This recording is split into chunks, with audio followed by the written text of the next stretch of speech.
Pada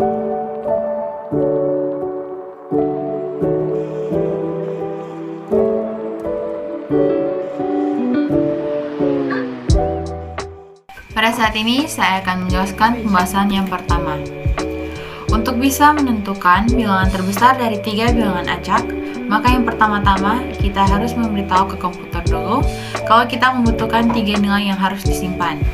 Yang pertama itu bilangan 22, lalu bilangan 7, dan yang terakhir bilangan 16. Nanti untuk bilangan 22, 7, dan 16 itu akan dicek apakah bilangan 22 lebih besar dari bilangan 7 dan bilangan 13. Jika iya, maka bilangan terbesar adalah bilangan 22. Tentukan 3 bilangan yang akan dicari nilai yang terbesar. Bilangan tersebut terdiri dari 22, 7, dan 16. Caranya, yang pertama, jika 22 lebih dari 7 dan 22 lebih dari 16, maka 22 adalah bilangan terbesar pertama. Yang kedua, jika 7 lebih kecil dari 22 dan 7 lebih kecil dari 16, maka 7 adalah bilangan besar ketiga. Maka 16 adalah bilangan terbesar kedua. Hasilnya adalah 22, 16, dan 7.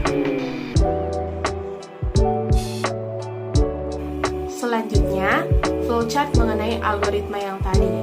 Di sini dimulai dari simbol terminator yang merupakan suatu permulaan.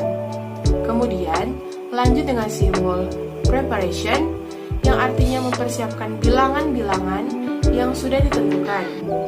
Kemudian lanjut dengan simbol input atau untuk memasukkan bilangan-bilangan yang ada. Kemudian lanjut dengan simbol decision yang artinya adanya suatu pemilihan untuk menentukan bilangan terbesar pertama, kedua, dan ketiga. Setelah menemukan hasilnya, lanjut cetak atau tampilkan hasil dengan menggunakan simbol output. Dan selesai, ditutup dengan simbol terminator.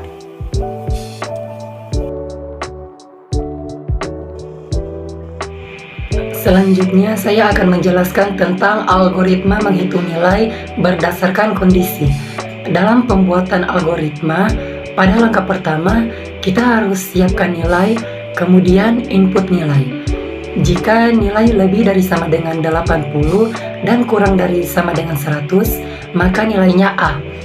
Jika nilai lebih dari 65 dan kurang dari sama dengan 80, maka nilainya B.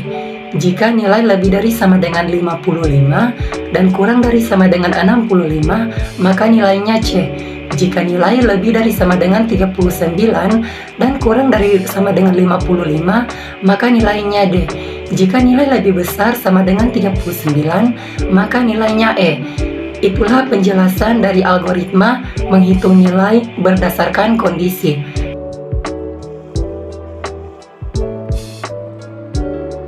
Selanjutnya, flowchart yang mengenai algoritma sebelumnya. Di sini dimulai dari simbol terminator, yaitu mulai atau permulaan suatu flowchart.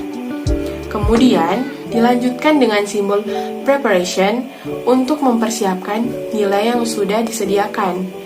Kemudian input nilai dengan simbol input dan masukkan nilai yang ada. Kemudian lanjut dengan simbol decision yang artinya adanya suatu pemilihan dalam suatu proses. Seperti ada di flowchart, jika nilai 80-100, maka akan mendapat nilai A. Seterusnya penilaiannya seperti itu. Dan jika hasilnya nilai A, dipakaikan simbol output. Setelah hasilnya sudah ada, diakhiri dengan simbol terminator dan selesai.